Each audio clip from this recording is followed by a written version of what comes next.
નમસ્તે વિદ્યાર્થી મિત્રો, આપણે ધોરણ 11માં વિષય ભૂગોળ એમાં આપણે 15મો પાઠ જોતા હતા. તો 15મા પાઠમાં આપણે જે નકશો, અર્થ અને પ્રકાર એના વિશે જે આપણે આગળના લેક્ચરમાં જે ચર્ચા આપણે કરેલી છે. નકશાનો અર્થ, નકશાના જે પ્રકારો એ જોયા. એમાં પ્રમાણમાપના આધારે અને હેતુ આધારિત નકશા, આવા બે પ્રકાર પડે. એ બે પ્રકારમાં પાછા પ્રમાણમાપના આધારે નાના માપના નકશા, એમાં આપણે જોયું નકશા પોથી, એટલાસના નકશા, દિવાલે ટીંગાવાના નકશા. જ્યારે મોટા માપના નકશામાં સ્થળવર્ણના નકશા, જમીન માલિકી નકશા અને સંરક્ષણના નકશા. જ્યારે હેતુ આધારિત નકશામાં પ્રાકૃતિક અને સાંસ્કૃતિક નકશા છે એની આપણે જે ચર્ચા કરી. હવે જોવાનું છે આપણે પ્રમાણમાપના આધારે. પેલો પ્રમાણમાપના આધારે વાત કરીએ.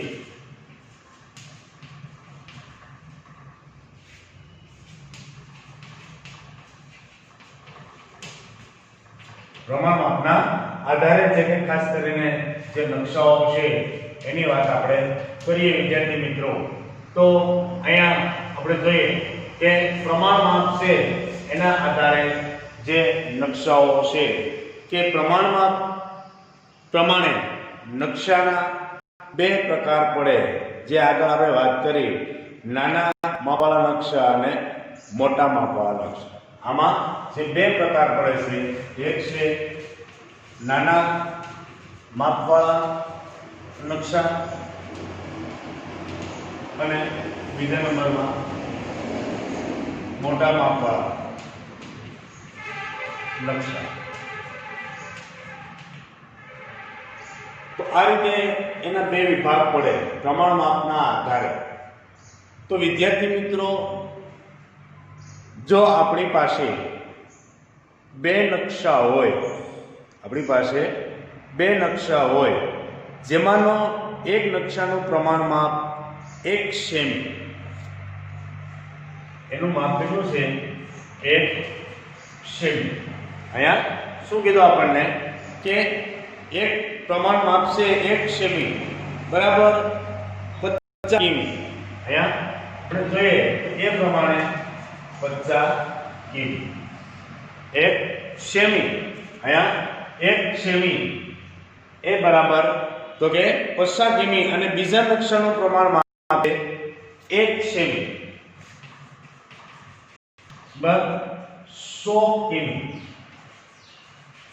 બરાબર 100 કિમી. અહીંયા શું કીધું? બીજા જે ખાસ કરીને આપણે જોઈએ કે નકશાનું માપ છે 1 સેમી ઓબ્લિક 100 કિમી. આ બંને નકશાના પ્રમાણમાપની સરખામણી કરવાની હોય. આ જે બે છે નકશો, એમાં આ બેની જે સરખામણી કરવાની હોય ત્યારે જે નકશાના પ્રમાણમાપનો છેદનો અંક એટલે કે જમીન ઉપરનું અંતર દર્શાવતો અંક, જમીન ઉપર જે દર્શાવતો અંક નાનો હોય તે મોટા માપનો નકશો કહેવાય.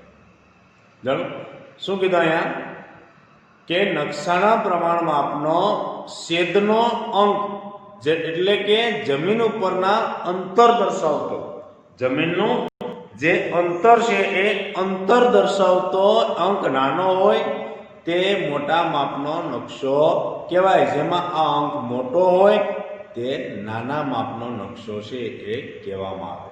તો મોટા માપના નકશામાં તો કે પૃથ્વી સપાટી મર્યાદિત પરંતુ નાના વિસ્તારને વધુ વિગતો સાથે દર્શાવવામાં આવે છે. અહીં શું કીધું આપણને કે મોટા માપના નકશામાં તો કે જે પૃથ્વીની જે સપાટી છે, પૃથ્વીની જે સપાટી છે એની મર્યાદિત, કારણ કે એની મર્યાદામાં લેવું પડે એટલે એ મર્યાદિત પરંતુ નાના વિસ્તારને વધુ વિગતો સાથે દર્શાવવામાં આવે. કારણ કે વિસ્તાર નાનો એ પ્રમાણે વિગતો ઘણી બધી દર્શાવવી પડે છે. એમાં વિગતો છે એ ખાસ તો કે ઘણી બધી વિગતો છે એ દર્શાવવી પડે છે. તો આ રીતે આપણે જોઈએ કે શહેર, ગામ, તાલુકા, જિલ્લા વગેરે નકશા આ પ્રકારના છે. શહેર હોય, ગામ હોય, તાલુકો હોય કે જિલ્લો હોય, આ પ્રમાણે આપણે દરેક ગામડાના નકશા અલગ બતાવવામાં આવે છે, જિલ્લાના અલગ છે. એ રીતે એની ટોટલી માહિતી નકશામાં સમાવેશ છે એ કરવામાં આવે છે. તો નાના માપના નકશામાં તો કે પૃથ્વીના વિશાળ વિસ્તાર દર્શાવવામાં અહીં કીધું ને આપણે કે નાના માપનો નકશો અને મોટા માપનો નકશો. તો અહીંયા નાના માપના નકશાઓ છે એમાં તો કે ખાસ કરીને આપણે તો કે પૃથ્વીની જે સપાટી છે એનો વિસ્તાર છે એ દર્શાવવામાં આવે. તો જુદા જુદા દેશો કે ભૂમિખંડોના નકશા, જુદા જુદા દેશો કે ભૂમિખંડોના નકશા આ પ્રકારના હોય છે. કયા પ્રકારના હોય છે? નાના માપના નકશાઓ હોય છે. અને નકશાપોથીના નકશા, ભીત નકશા આ પ્રકારના હોય છે. આપણે નકશાપોથીમાં નથી નકશા બતાવતા, આપણે તો આખા વિશ્વના નકશાઓ બતાવવામાં આવે છે. એમાં આખા વિશ્વના નકશાઓ છે એ પણ બતાવવામાં આવે છે. અને સાથે સાથે આપણે છે કે કોઈ એવા રાષ્ટ્રનો નકશો છે એ પણ બતાવવામાં આવે. આ રીતે પ્રમાણ માપના નકશાઓ છે. બીજા નંબરે આવે છે હેતુ આધારિત નકશા. બીજા નંબરે આવે છે હેતુ આધારિત નકશા. આપણે પ્રમાણ માપના આધારે જે નકશાની વાત કરી, હવે એમાં ખાસ કરીને આપણે જોઈએ તો કે બીજા નંબરનો છે એ હેતુ આધારિત.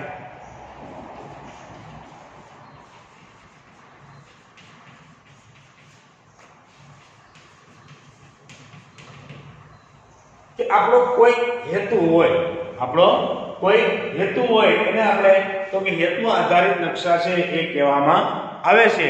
તો વિદ્યાર્થી મિત્રો કે આ પ્રકારના નકશા તો કે ભાઈ જરૂરિયાત પ્રમાણે વિગતોના આધારે તૈયાર કરવામાં આવે છે.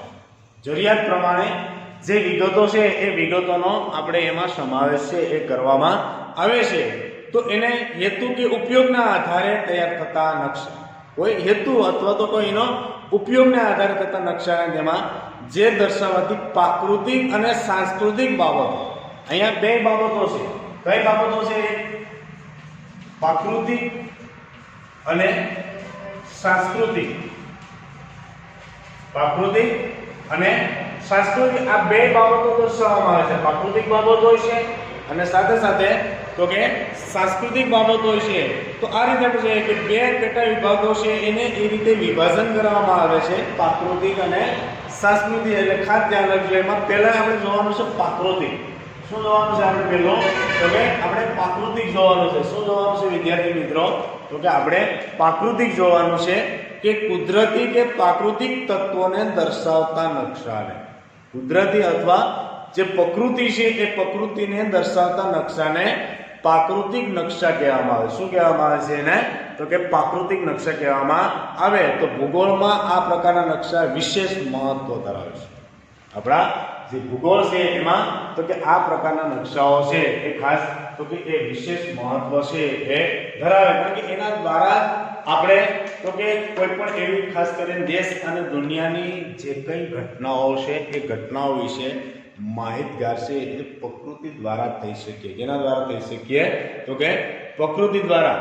તો એમાં ભૂપૃષ્ઠના નકશા, એમાં જો તો ભૂપૃષ્ઠના નકશા કે આ નકશામાં તો કે ભાઈ પર્વતો છે, નદીઓ છે, ઉચ્ચ પ્રદેશો છે, જળ પરિવાહ વગેરે આ બધું ભૂપૃષ્ઠના નકશામાં દર્શાવવામાં આવે. કે ભાઈ ખાસ કરીને નદીઓ છે તો નદીઓનો નકશો તમે જો ઘણી વખત અને આગળના ધોરણોમાં આપણે જોઈને આવ્યા કે નદીઓનો રિવર, આખો રિવર છે એ નદીઓ વિશેની માહિતી આપવામાં આવે છે.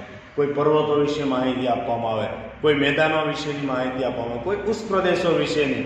પછી હવામાનના નકશાની વાત કરીએ તો જેમાં તો કે હવામાનના જે તત્વો છે, હવામાનના જે તત્વો છે, તાપમાન, પવનો, વાતાવરણનું દબાણ, આર્દ્રતા વગેરે તો કે એક દૈનિક સ્થિતિ દર્શાવવામાં આવે છે.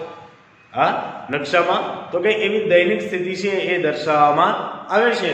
કે આખું આપણે જોઈએ કે હવામાન તત્વો ખાસ કરીને નકશા દ્વારા કે ભાઈ તાપમાન આજે એટલું છે કે એટલા સેલ્સિયસ તાપમાન છે, વાતાવરણનું દબાણ એટલું રહેવાનું છે, આર્દ્રતા એટલી છે. આર્દ્રતા એટલે ભીનાશ, આર્દ્રતા મીન્સ કે વિનાશ કે આર્દ્રતા એટલી છે, આર્દ્રતા એને કહેવામાં આવે કે ભાઈ આજે ભેજનું પ્રમાણ એટલા ટકા છે તો આર્દ્રતા એટલી છે. આ બધું દૈનિક, ખાસ કરીને દૈનિક એટલે કે રોજને માટે આ રીતે એ દર્શાવવામાં આવે છે.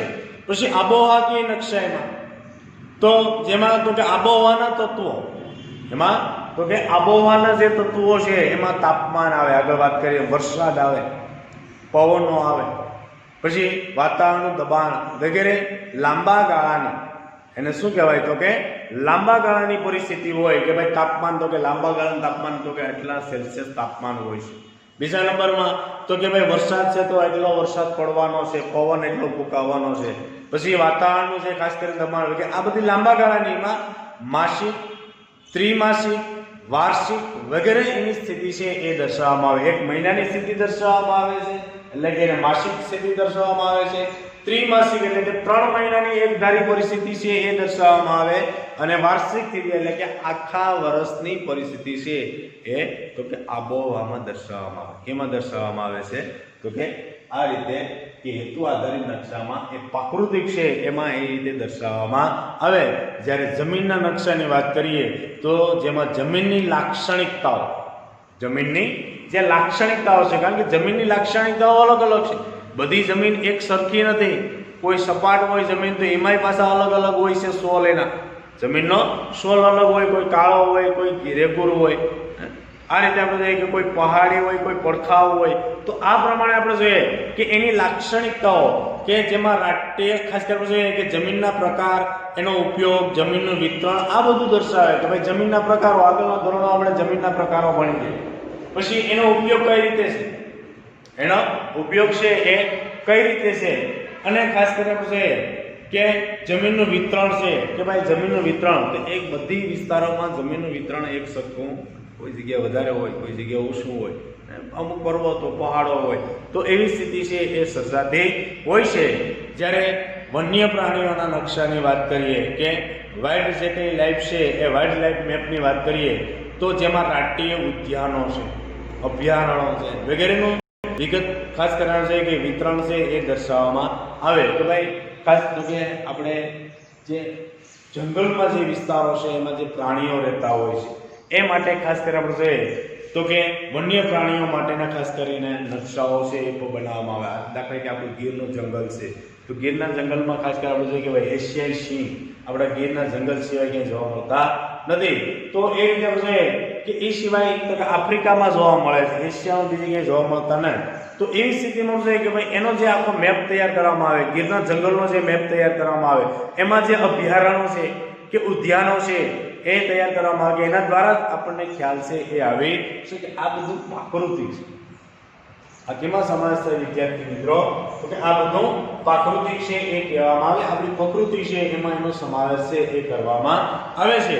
તો આ ઉપરાંત ખનિજો, વનસ્પતિ, ઘાસના ખાસ કરીને મેદાનો, જળ પરિવાહ વગેરે આ બધા કુદરતી જે સંસાધનો દર્શાવતા, ભૂસ્તરીય સંરચના, સામુદ્રિક જે જળ વિસ્તારો, ખગોળીય વિગતો દર્શાવતા નકશાઓ, આ બધા પ્રાકૃતિક નકશાઓ કહેવામાં આવે. કે ભાઈ આ સિવાય આપણે જોઈએ કે ભાઈ ખનિજો છે તો ખનિજોના નકશાઓ, ખનિજોના નકશાઓ હોય કે ખનિજો અમુક જગ્યાએ હોય તો એના માટેના મેપ છે કે નકશાઓ છે એ તૈયાર કરવામાં આવે છે.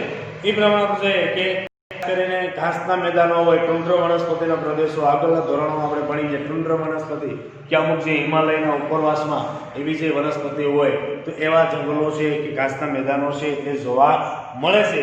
તો એવી માહિતી કે કોઈ ભૂસ્તરીય રચનાઓ છે કે અમુક એવા ખાસ કરીને વિસ્તારો છે ભૂસ્તરીય રચનાવાળા કે સામુદ્રિક જળ પરિવાહ છે કે વિસ્તારો છે તો એના પણ નકશાઓ તૈયાર કરવામાં આવે છે. આ બધાનો સમાવેશ કેમાં થાય તો કે પ્રાકૃતિક. હવે જોવાનું છે આપણે સાંસ્કૃતિક. હવે શું જોવાનું છે તો કે આપણે સાંસ્કૃતિક છે એ જોવાનું છે.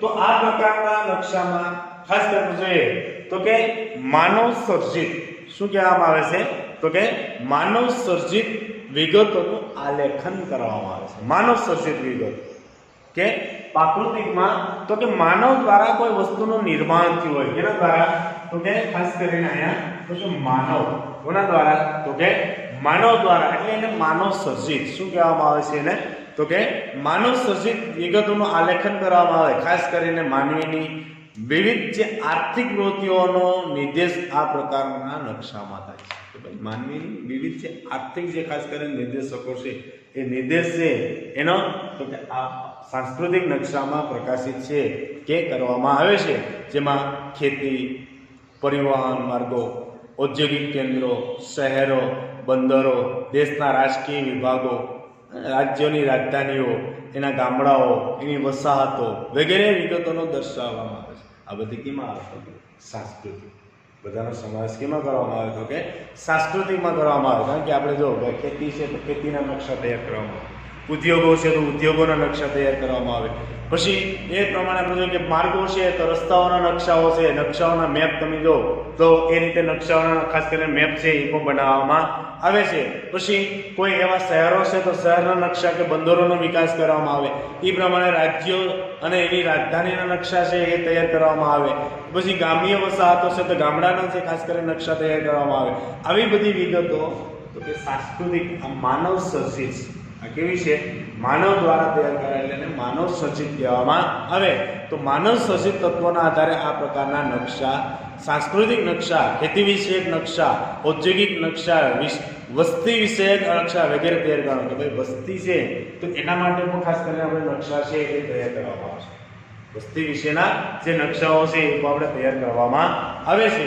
તો વર્તમાન કૃત્રિમ ઉપગ્રહ દ્વારા આજે આપણે તમે જો વિદ્યાર્થી કે વર્તમાન જે કૃત્રિમ ઉપગ્રહ છે એના દ્વારા પણ મળેલી વિગતોને કોમ્પ્યુટરની અદ્યતન ટેકનોલોજી છે એની સહાય વડે વધુ ચોકસાઈ ધરાવતા સેટેલાઇટ નકશા તૈયાર કરવામાં આવે છે. કેવા નકશા? તો કે સેટેલાઇટ નકશા છે એ ખાસ કરીને તો કે તૈયાર કરવામાં આવે. સેટેલાઇટ નકશા કે આજે તમે જો કે અદ્યતન જે ટેકનોલોજીનો ઉપયોગ કરી, કોમ્પ્યુટરનો ઉપયોગ કરીને આજે સેટેલાઇટ નકશા છે, સેટેલાઇટથી પણ તમે આખું તમારું ગામ, તમારું શહેર, આના વિશેની માહિતી સેટેલાઇટ ઉપરથી મેળવી શકો.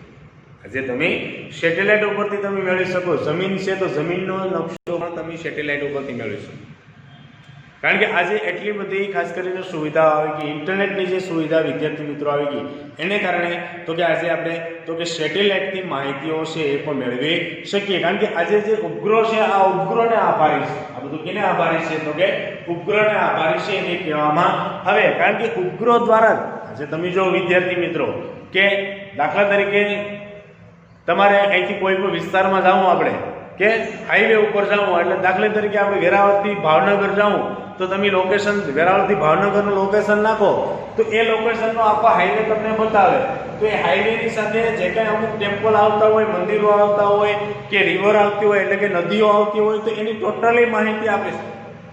એમ સેટેલાઇટ દ્વારા તમને તમારા ગામની ટોટલી માહિતી સેટેલાઇટ દ્વારા પણ મળે છે. તમારે જે દાખલા કે જમીનનો નકશો જોવો હોય તો પણ સેટેલાઇટ દ્વારા આપણને એની માહિતી છે એ મળે છે. કે આ રીતે આપણે જોઈએ એનો ઉપયોગ છે એ સેટેલાઇટ દ્વારા કરી છે.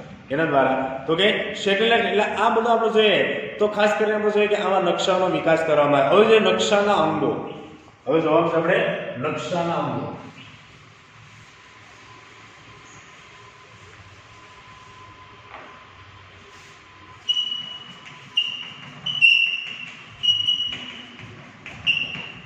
અહીંયા આપણે જોઈએ કે ભાઈ નકશાના અંગો છે તો નકશા વાંચન તેમજ તેના અર્થઘટન માટે, નકશાનું જે અર્થઘટન માટે નકશાના અંગો વિશેષ ખ્યાલ જરૂરી બને છે. કે નકશાના અંગ દ્વારા જ આપણે એનું અર્થઘટન કરી શકીએ. કે નકશા વાંચનમાં નકશાના અંગો વિશે જેટલી જાણકારી વધારે એટલું નકશાનું વાંચન તો કે એ સચોટ અને અર્થપૂર્ણ બને છે. સચોટ બને અને અર્થપૂર્ણ બને છે. એમ કે ભાઈ આપણે જો નકશાનું વાંચન હોય તો જ આપણને ખ્યાલ આવે છે, બાકી કંઈ ખ્યાલ આવતો નથી. તો જ એનું અર્થઘટન છે એ કરી શકીએ. એટલે નકશાના મુખ્ય 3 અંગો છે. આ પ્રમાણે આપણે જોઈએ કે પ્રમાણમાં, પ્રક્ષેપ અને રૂઢ સંજ્ઞાઓ. પ્રમાણમાં, પ્રક્ષેપ અને રૂઢ સંજ્ઞાઓ આવા 3 અંગો છે એ આપવામાં આવેલા છે. પ્રમાણમાપ છે, પછી ખાસ કરીને પ્રક્ષેપ અને રૂઢ સંજ્ઞાઓ છે કે એના દ્વારા પણ આપણે એની માહિતી છે એ મેળવી શકીએ. તો એમાં ખાસ કરીને આપણે જોઈએ કે પેલું પ્રમાણમાપની વાત કરીએ. આપણે કહેવાની વાત કરવાની છે આપણે પ્રમાણમાપ. તો પ્રમાણમાપ દ્વારા પણ આપણે ઘણી બધી માહિતીઓ છે એ મેળવી શકીએ. તો વિદ્યાર્થી મિત્રો નેક્સ્ટ પીરિયડમાં આપણે વધુ આગળ લઈ જશું.